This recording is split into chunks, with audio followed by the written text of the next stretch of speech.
سورہ نبا. سورہ نبا کا تعارف. مقام نزول. سورہ نبا مکہ مکرمہ میں نازل ہوئی ہے. آیات، کلمات اور حروف کی تعداد. اس سورت میں 2 رکوع، 40 آیتیں، 173 کلمے اور 970 حروف ہیں. نبا نام رکھنے کی وجہ، عربی میں خبر کو نبا کہتے ہیں، اور اس سورت کی دوسری آیت میں یہ لفظ موجود ہے جس کی مناسبت سے اسے سورہ نبا کہتے ہیں. نیز اس سورت کو سورہ تساؤل اور سورہ عما یتساءلون بھی کہتے ہیں، اور یہ دونوں نام اس کی پہلی آیت سے ماخوذ ہیں. سورہ نبا کے مضامین. اس سورت کا مرکزی مضمون یہ ہے کہ اس میں مختلف دلائل سے مرنے کے بعد دوبارہ زندہ کیے جانے کو ثابت کیا گیا ہے. اس کے علاوہ اس سورت میں یہ مضامین بیان ہوئے ہیں. نمبر 1، اس سورت کی ابتدا میں قیامت کے بارے میں مشرکین کی باہمی گفتگو کے بارے میں بتایا گیا، اور قیامت قائم ہونے کی خبر دے کر اس کے واقع ہونے پر دلائل بیان کیے گئے. نمبر 2، اللہ تعالیٰ کی قدرت کے چند آثار بتا کر انسان کو اس کی موت کے بعد دوبارہ زندہ کیے جانے پر دلائل بیان کیے گئے. نمبر 3، دوبارہ زندہ کیے جانے اور مخلوق کے درمیان فیصلہ کیے جانے کا وقت بتایا گیا. نمبر 4، اس سورت کے آخر میں بتایا گیا کہ جہنم کافروں کے انتظار میں ہے، اور اس کے بعد کافروں کے عذاب کی مختلف اقسام اور نیک مسلمانوں کے ثواب کی مختلف انواع بیان کی گئیں.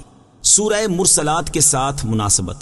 سورہ نبا کی اپنے سے ماقبل سورت مرسلات کے ساتھ ایک مناسبت یہ ہے کہ دونوں سورتوں میں مرنے کے بعد دوبارہ زندہ ہونے کو بیان کیا گیا اور اس چیز پر دلائل دیے گئے ہیں.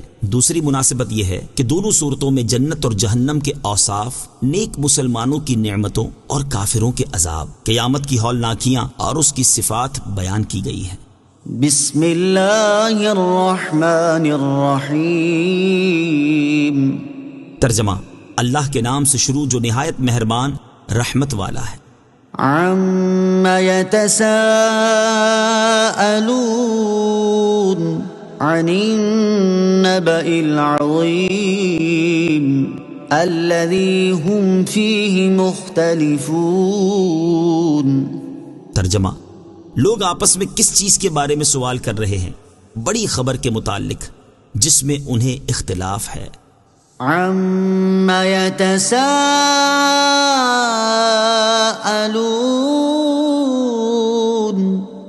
لوگ آپس میں کس چیز کے بارے میں سوال کر رہے ہیں؟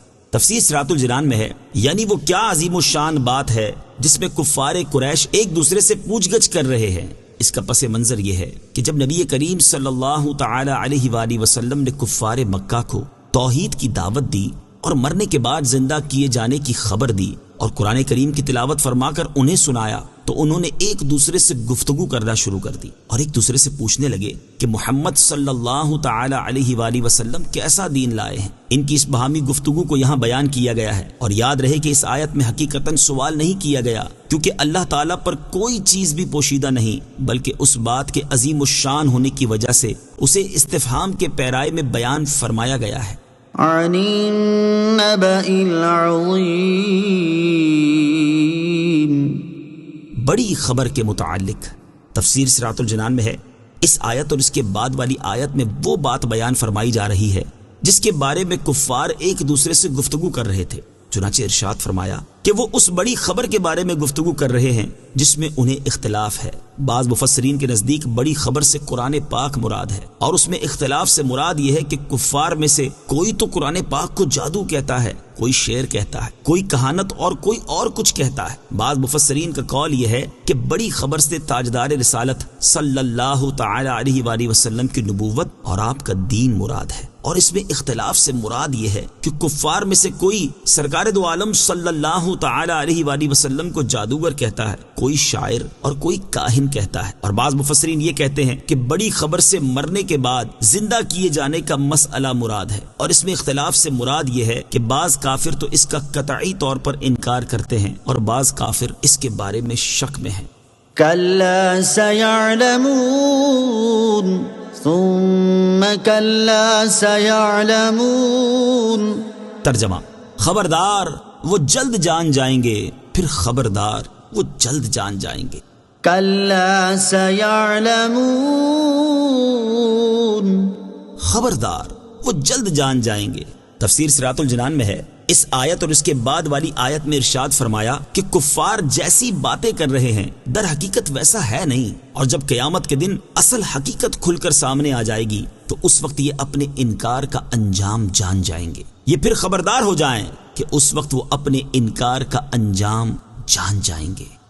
أَلَمْ نَجْعَلِ الْأَرْضَ مِهَادًا وَالْجِبَالَ أَوْتَادًا وَخَلَقْنَاكُمْ أَزْوَاجًا وَجَعَلْنَا نَوْمَكُمْ سُبَاتًا وَجَعَلْنَا اللَّيْلَ لِبَاسًا وَجَعَلْنَا النَّهَارَ مَعَاشًا وَبَنَيْنَا فَوْقَكُمْ سَبْعًا شِدَادًا وَجَعَلْنَا سِرَاجًا وَهَّاجًا وَأَنزَلْنَا مِنَ الْمُعْصِرَاتِ مَاءً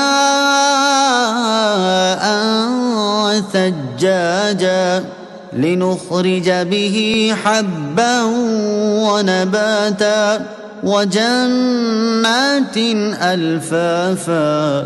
ترجمہ: کیا ہم نے زمین کو بچھونا نہ بنایا اور پہاڑوں کو میخیں، اور ہم نے تمہیں جوڑے بنایا اور تمہاری نیند کو آرام کا ذریعہ بنایا، اور رات کو ڈھانپ دینے والی بنایا، اور دن کو روزگار کمانے کا وقت بنایا، اور تمہارے اوپر 7 مضبوط آسمان بنائے، اور ان میں ایک نہایت چمکتا چراغ یعنی سورج بنایا، اور پھر بدلیوں سے زوردار پانی اتارا تاکہ اس کے ذریعے اناج اور سبزہ نکالیں اور گھنے باغات۔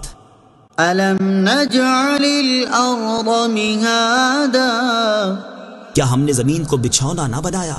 تفسیر صراط الجنان میں ہے، اس آیت سے اللہ تعالیٰ نے اپنی قدرت کے عجائبات میں سے چند چیزیں ذکر فرمائیں تاکہ کفار قریش ان کی دلالت سے اللہ تعالیٰ کی توحید کو جانیں اور یہ سمجھیں کہ اللہ تعالیٰ عالم کو پیدا کرنے اور اس کے بعد اس کو فنا کرنے اور فنا کرنے کے بعد پھر حساب اور جزا کے لیے پیدا کرنے پر قادر ہے۔ چنانچہ اس آیت اور اس کے بعد والی 10 آیات کا خلاصہ یہ ہے کہ اللہ تعالیٰ نے ارشاد فرمایا، کیا ہم نے زمین کو بچھونا نہ بنایا تاکہ تم اس پر رہو اور وہ تمہارے ٹھہرنے کی جگہ ہو، اور کیا ہم نے پہاڑوں کو میخیں نہ بنایا تاکہ ان سے زمین ثابت اور قائم رہے، اور کیا ہم نے تمہیں مرد اور عورت کے جوڑے نہ بنایا تاکہ تم ایک دوسرے سے سکون حاصل کرو اور معاشی اور معاشرتی امور کا انتظام کرو، اور کیا ہم نے تمہاری نیند کو تمہارے جسموں کے لیے آرام کا ذریعہ نہ بنایا تاکہ اس سے تمہاری کوفت اور تھکن دور ہو اور تمہیں راحت و آرام حاصل ہو، اور کیا ہم نے رات کو ڈھانپ دینے والی نہ بنایا جو کہ اپنی تاریکی سے ہر چیز کو چھپا دیتی ہے تاکہ تمہارے معاملات پوشیدہ رہیں، اور کیا ہم نے دن کو روزگار کمانے کا وقت نہ بنایا تاکہ تم اس میں اللہ تعالیٰ کا فضل اور اپنی روزی تلاش کرو، اور کیا ہم نے تمہارے اوپر ایسے 7 مضبوط آسمان نہ بنائے جن پر زمانہ گزرنے کا اثر نہیں ہوتا اور پرانا پن اور بوسیدگی ان تک راہ نہیں پاتی، اور کیا ہم نے ان آسمانوں میں ایک نہایت چمکتا چراغ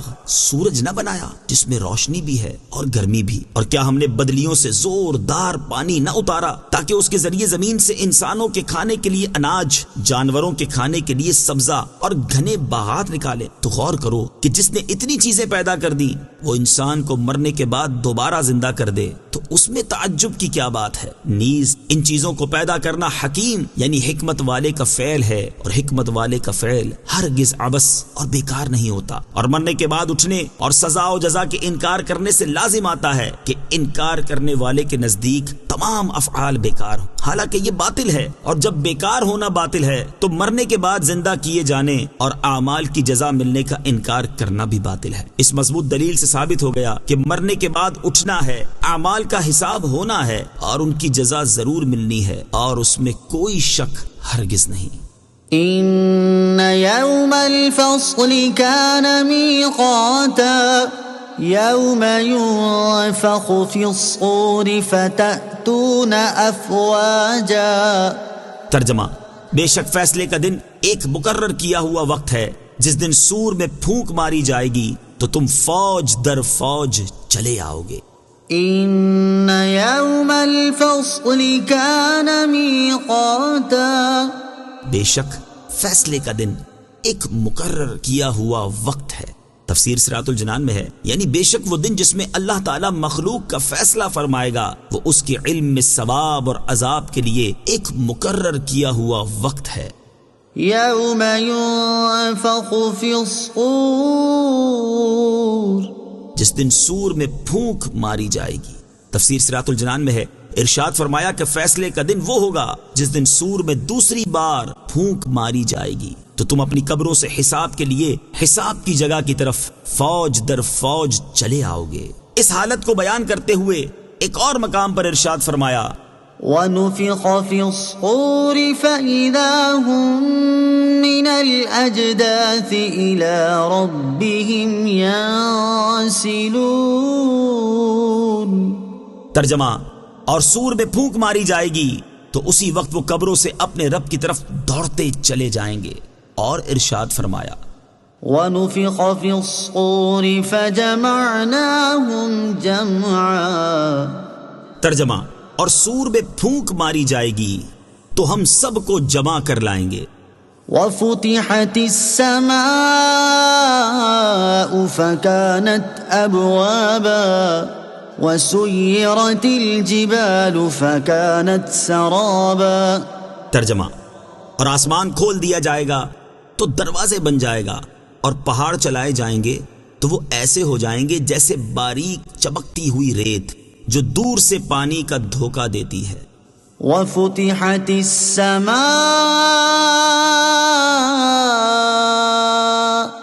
اور آسمان کھول دیا جائے گا۔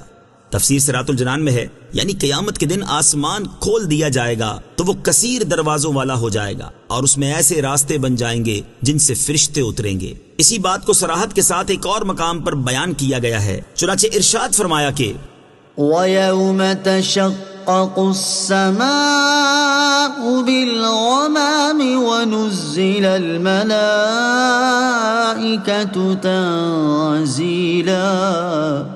اور جس دن آسمان بادلوں سمیت پھٹ جائے گا اور فرشتے پوری طرح اتارے جائیں گے۔ وَسُيِّرَتِ الْجِبَالُ، اور پہاڑ چلائے جائیں گے۔ تفسیر صراط الجنان میں ہے، قرآن پاک میں مختلف مقامات پر قیامت کے دن پہاڑوں کی مختلف حالتیں بیان کی گئی ہیں۔ پہلی حالت، پہاڑوں کو جڑ سے اکھاڑ کر چورا چورا کر دیا جائے گا۔ ارشاد باری تعالیٰ ہے وَحُمِلَتِ الْأَرْضُ وَالْجِبَالُ فَدُكَّتَا دَكَّةً وَاحِدَةً۔ ترجمہ، اور زمین اور پہاڑ اٹھا کر ایک دم چورا چورا کر دیے جائیں گے۔ دوسری حالت، پہاڑ دھنکی ہوئی رنگ برنگی اون کی طرح ہو جائیں گے۔ ارشاد باری تعالیٰ ہے وَتَكُونُ الْجِبَالُ كَالْعِهْنِ الْمَنفُوشِ۔ ترجمہ، اور پہاڑ رنگ برنگی دھنکی ہوئی اون کی طرح ہو جائیں گے۔ تیسری حالت، پہاڑ بکھرے ہوئے غبار کی طرح ہو جائیں گے۔ ارشاد باری تعالیٰ ہے وَبُسَّتِ الْجِبَالُ بَسًّا فَكَانَتْ هَبَاءً مُنبَثًّا۔ ترجمہ، اور پہاڑ چورا ہو کر ریزہ ریزہ ہو جائیں گے تو وہ ہوا میں بکھرے ہوئے غبار جیسے ہو جائیں گے۔ چوتھی حالت، غبار بنا کر پہاڑوں کو اڑا دیا جائے گا۔ ارشاد فرمایا وَإِذَا الْجِبَالُ نُسِفَتْ۔ ترجمہ، اور جب پہاڑ غبار بنا کے اڑا دیے جائیں گے۔ اور ارشاد فرمایا وَيَسْأَلُونَكَ عَنِ الْجِبَالِ فَقُلْ يَنسِفُهَا رَبِّي نَسْفًا۔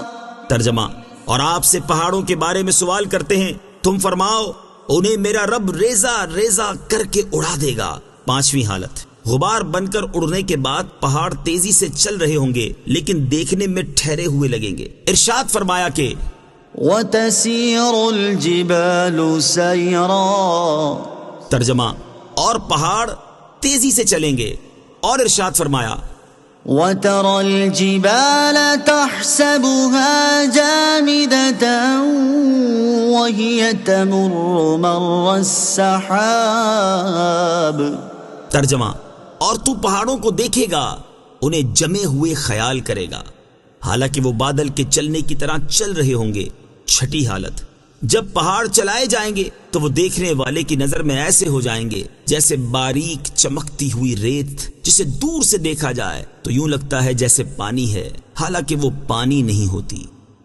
إن جهنم كانت مرصادا للطاغين مآبا لابثين فيها أحقابا لا يذوقون فيها بردا ولا شرابا إلا حميما وغساقا جزاء وفاقا۔ ترجمہ: بے شک جہنم تاک میں ہے، سرکشوں کے لیے ٹھکانہ ہے، اس میں مدتوں رہیں گے، اس میں کسی طرح کی ٹھنڈک کا مزہ نہ چکھیں گے اور نہ کچھ پینے کو مگر کھولتا پانی اور دوزخیوں کی پیپ، ان کی نافرمانی کے برابر بدلہ ہوگا۔ إن جهنم كانت مرصادا، بے شک جہنم تاک میں ہے۔ تفسیر صراط الجنان میں ہے اس کا ایک معنی یہ ہے کہ جہنم کافروں کی منتظر اور ان کی طلبگار ہے، دوسرا معنی یہ ہے کہ جہنم کے فرشتے کفار کے انتظار میں ہیں، تیسرا معنی یہ ہے کہ جہنم ایک گزرگاہ ہے اور کوئی بھی اس پر سے گزرے بغیر جنت تک نہیں پہنچ سکتا۔ للطاغین مآبا، سرکشوں کے لیے ٹھکانہ ہے۔ تفسیر صراط الجنان میں ہے اس آیت اور اس کے بعد والی 3 آیات کا خلاصہ یہ ہے کہ جہنم کفار اور مشرکین کا ٹھکانہ ہے، لہٰذا وہ اس میں داخل ہوں گے اور اس میں نہ ختم ہونے والی مدت تک، یعنی ہمیشہ ہمیشہ کے لیے رہیں گے، اور جہنم میں ان کا حال یہ ہوگا کہ وہ اس میں کسی طرح کی ایسی ٹھنڈک محسوس نہ کریں گے جس سے انہیں راحت نصیب ہو اور جہنم کی گرمی سے سکون ملے، اور نہ جہنم کے کھولتے ہوئے پانی اور جہنمیوں کی پیپ کے علاوہ انہیں کچھ پینے کو ملے گا۔ یاد رہے کہ جو مسلمان اپنے گناہوں کی سزا پانے جہنم میں جائیں گے انہیں ہمیشہ کے لیے جہنم میں نہیں رکھا جائے گا، بلکہ انہیں مقرب بندوں اور دیگر حضرات کی شفاعت کے ذریعے یا محض فضل الہی سے یا جب ان کی سزا پوری ہو جائے گی تو انہیں جہنم سے نکال کر جنت میں داخل کر دیا جائے گا۔ جزاء وفاقا، ان کی نافرمانی کے برابر بدلہ ہوگا۔ تفسیر صراط الجنان میں ہے یعنی جیسے عمل ہوں گے ویسی جزا ملے گی، اور چونکہ کفر سے بدترین کوئی جرم نہیں ہے اس لیے سب سے سخت عذاب بھی کفار کو ہوگا۔ انہم کانوا لا یرجون حسابا وکذبوا بآیاتنا کذابا۔ ترجمہ: بے شک وہ حساب کا خوف نہ رکھتے تھے اور انہوں نے ہماری آیتوں کو بہت زیادہ جھٹلایا۔ انہم کانوا لا یرجون حسابا، بے شک وہ حساب کا خوف نہ رکھتے تھے۔ تفسیر صراط الجنان میں ہے اس آیت اور اس کے بعد والی آیت کا خلاصہ یہ ہے کہ کفار اس سزا کے مستحق اس وجہ سے ہوئے ہیں کہ وہ آخرت میں اپنے اعمال کا حساب ہونے کا خوف نہ رکھتے تھے، کیونکہ وہ مرنے کے بعد اٹھنے کا انکار کرتے تھے، اور انہوں نے ہماری وحدانیت اور ہمارے انبیاء کرام علیہ الصلوۃ والسلام کی صداقت کے دلائل پر مشتمل آیتوں کو بہت زیادہ جھٹلایا تھا۔ وَكُلَّ شَيْءٍ أَحْصَيْنَاهُ كِتَابًا فَذُوقُوا فَلَن نَّزِيدَكُمْ إِلَّا عَذَابًا۔ ترجمہ: اور ہم نے ہر چیز لکھ کر شمار کر رکھی ہے تو اب چکھو تو ہم تمہارے عذاب ہی کو بڑھائیں گے۔ وَكُلَّ شَيْءٍ أَحْصَيْنَاهُ كِتَابًا، اور ہم نے ہر چیز لکھ کر شمار کر رکھی ہے۔ تفسیر صراط الجنان میں ہے اس آیت اور اس کے بعد والی آیت کا خلاصہ یہ ہے کہ ہم نے لوح محفوظ میں ہر چیز لکھ کر شمار کر رکھی ہے، اور کافروں کے تمام نیک اور برے اعمال ہمارے علم میں ہیں، ہم انہیں ان کے اعمال کے مطابق جزا دیں گے، اور آخرت میں جب کفار کو عذاب دیا جائے گا تو اس وقت ان سے کہا جائے گا کہ اب اپنی سزا کے طور پر جہنم کا عذاب چکھو اور ہم تمہارے عذاب پر عذاب ہی کو بڑھائیں گے۔ اہل جہنم پر سب سے زیادہ سخت اور تکلیف دہ آیت حضرت حسن بن دینار رحمت اللہ تعالی علیہ فرماتے ہیں میں نے حضرت ابو برزہ رضی اللہ تعالی عنہ سے پوچھا اللہ تعالیٰ کی کتاب میں وہ کون سی آیت ہے جو اہل جہنم کے لیے سب سے زیادہ سخت اور تکلیف دہ ہے؟ حضرت ابو برزہ رضی اللہ تعالی عنہ نے فرمایا وہ اللہ تعالیٰ کا یہ فرمان ہے فَذُوقُوا فَلَن نَّزِيدَكُمْ إِلَّا عَذَابًا۔ حضرت عبداللہ ابن عمر رضی اللہ تعالی عنہما فرماتے ہیں اہل جہنم کے لیے اس آیت فذوقوا فلن نزيدكم إلا عذابا. سے زیادہ سخت کوئی آیت نازل نہیں ہوئی، یعنی وہ اللہ تعالیٰ کے مزید عذاب میں ہمیشہ کے لیے رہیں گے. ان للمتقین مفازا حدائق واعنابا وكواعب اترابا وكأسا دهاقا لا يسمعون فيها لغوا ولا كذابا. ترجمہ: بے شک ڈر والوں کے لیے کامیابی کی جگہ ہے، باغات اور انگور ہیں اور اٹھتے جوبن والیاں جو ایک عمر کی ہیں، اور چھلکتا جام ہے. وہ جنت میں نہ کوئی بیہودہ بات سنیں گے اور نہ ایک دوسرے کو جھٹلانا. ان للمتقین مفازا. بے شک ڈر والوں کے لیے کامیابی کی جگہ ہے. تفسیر صراط الجنان میں ہے. اس سے پہلی آیات میں کفار کے لیے وعیدیں بیان کی گئیں اور اب متقی لوگوں کی جزا بیان کی جا رہی ہے. چنانچہ اس آیت اور اس کے بعد والی 4 آیات کا خلاصہ یہ ہے کہ وہ لوگ جو کفر اور دیگر برے اعمال سے بچتے ہیں اور اللہ تعالیٰ کے عذاب سے ڈرتے ہیں، ان کے لیے جنت میں کامیابی کی جگہ ہے، جہاں انہیں عذاب سے نجات ہوگی اور انہیں اپنی ہر مراد حاصل ہوگی. اور ان کے لیے ایسے باغات ہیں جن میں طرح طرح کے نفیس پھلوں والے درخت ہیں، اور ان کے لیے انگور ہیں، اور ان کے لیے اٹھتے جوبن والی ایک عمر کی بیویاں ہیں، اور ان کے لیے جنت کی نفیس شراب سے چھلکتا جام ہے. اور جنت میں شراب پینے کی وجہ سے انہیں نہ کوئی بیہودہ بات سننے میں آئے گی اور نہ وہاں کوئی کسی کو جھٹلائے گا. حقیقی طور پر کامیاب کون؟ اس سے معلوم ہوا کہ اصل کامیاب وہ نہیں جو دنیا میں کامیابی پالے، بلکہ حقیقی طور پر کامیاب وہ ہے جو قیامت کے دن جنت حاصل کر لے. اسی چیز کو بیان کرتے ہوئے ایک اور مقام پر اللہ تعالیٰ ارشاد فرماتا ہے: كل نفس ذائقة الموت وإنما توفون أجوركم يوم القيامة فمن زحزح عن النار وأدخل الجنة فقد فاز وما الحياة الدنيا إلا متاع الغرور.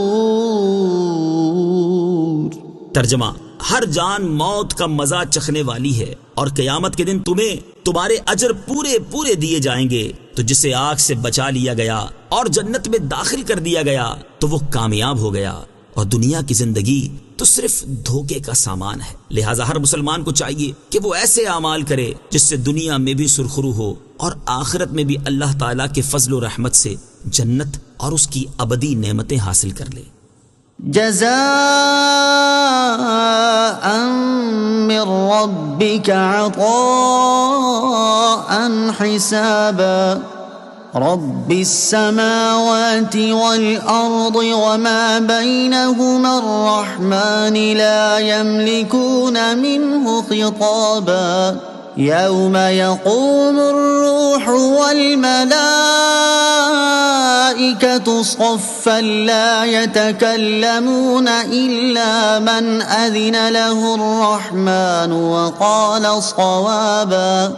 ذلك اليوم الحق فمن شاء اتخذ إلى ربه مآبا. ترجمہ: یہ بدلے کے طور پر تمہارے رب کی طرف سے نہایت کافی عطا ہے. وہ جو آسمانوں اور زمین اور جو کچھ ان کے درمیان ہے سب کا رب ہے، نہایت رحم فرمانے والا ہے. لوگ اس سے بات کرنے کا اختیار نہ رکھیں گے. جس دن جبرائیل اور سب فرشتے صفے بنائے کھڑے ہوں گے، کوئی نہ بول سکے گا مگر وہی جسے رحمان نے اجازت دی ہو اور اس نے ٹھیک بات کہی ہو. وہ سچا دن ہے، اب جو چاہے اپنے رب کی طرف راہ بنا لے. جزاء من ربک، بدلے کے طور پر تمہارے رب کی طرف سے.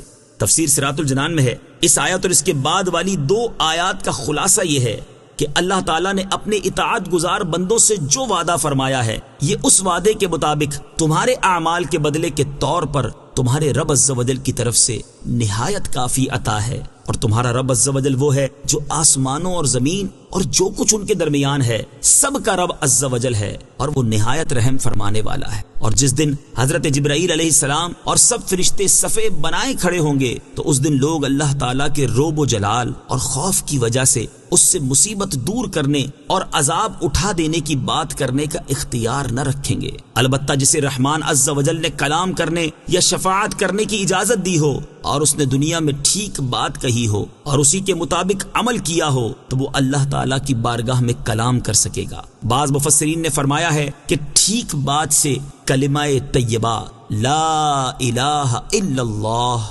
مراد ہے۔ ذَلِكَ الْيَوْمُ الْحَقُّ، وہ سچا دن ہے۔ تفسیر صراط الجنان میں ہے یعنی قیامت کا واقع ہونا برحق ہے۔ اب جو چاہے نیک اعمال کر کے اپنے رب عز و جل کی طرف راہ بنا لے تاکہ اس دن میں عذاب سے محفوظ رہ سکے۔ إِنَّا أَنذَرْنَاكُمْ عَذَابًا قَرِيبًا يَوْمَ يَنظُرُ الْمَرْءُ ما قدمت يداه ويقول الكافر يا ليتني كنت ترابا۔ ترجمہ، ہم تمہیں ایک قریب آئے ہوئے عذاب سے ڈرا چکے ہیں جس دن آدمی وہ دیکھے گا جو اس کے ہاتھوں نے آگے بھیجا، اور کافر کہے گا اے کاش کہ میں کسی طرح مٹی ہو جاتا۔ إِنَّا أَنذَرْنَاكُمْ عَذَابًا قَرِيبًا، ہم تمہیں ایک قریب آئے ہوئے عذاب سے ڈرا چکے ہیں۔ تفسیر صراط الجنان میں ہے، ارشاد فرمایا کہ اے کفار مکہ، ہم دنیا میں تمہیں اپنی آیات کے ذریعے قیامت کے دن کے عذاب سے ڈرا چکے ہیں جو کہ قریب آ گیا ہے، اور یہ عذاب اس دن ہوگا جس دن ہر شخص اپنے تمام اچھے برے اعمال اپنے نامہ اعمال میں لکھے ہوئے دیکھے گا، اور کافر کہے گا اے کاش کہ میں کسی طرح مٹی ہو جاتا تاکہ عذاب سے محفوظ رہتا۔ کافر یہ تمنا کب کرے گا؟ اس کے بارے میں حضرت عبداللہ بن عمر رضی اللہ تعالی عنہما فرماتے ہیں کہ قیامت کے دن جب جانوروں اور چوپایوں کو اٹھایا جائے گا اور انہیں ایک دوسرے سے بدلہ دلایا جائے گا، یہاں تک کہ اگر سینگ والے نے بے سینگ والے کو مارا ہوگا تو اسے بھی بدلہ دلایا جائے گا۔ اس کے بعد وہ سب خاک کر دیے جائیں گے۔ یہ دیکھ کر کافر تمنا کرے گا کہ کاش میں بھی ان کی طرح خاک کر دیا جاتا۔ بعض مفسرین فرماتے ہیں کہ جب مومنین پر اللہ تعالیٰ انعام فرمائے گا تو ان انعامات کو دیکھ کر کافر تمنا کرے گا کہ کاش وہ دنیا میں خاک ہوتا، یعنی اللہ تعالیٰ کی اطاعت کے معاملے میں عاجزی اور تواضع کرنے والا ہوتا، متکبر اور سرکش نہ ہوتا۔ ایک قول یہ بھی ہے کہ کافر سے مراد ابلیس ہے جس نے حضرت آدم علیہ السلام پہ اعتراض کیا تھا کہ وہ مٹی سے پیدا کیے گئے اور اپنے آگ سے پیدا کیے جانے پر فخر کیا تھا۔ جب وہ قیامت کے دن حضرت آدم علیہ السلام اور ان کی ایماندار اولاد کے ثواب کو دیکھے گا اور اپنے آپ کو عذاب کی شدت میں مبتلا پائے گا تو کہے گا کاش میں مٹی ہوتا، یعنی حضرت آدم علیہ السلام کی طرح مٹی سے پیدا کیا ہوا ہوتا۔ آمنت باللہ صدق اللہ العظیم۔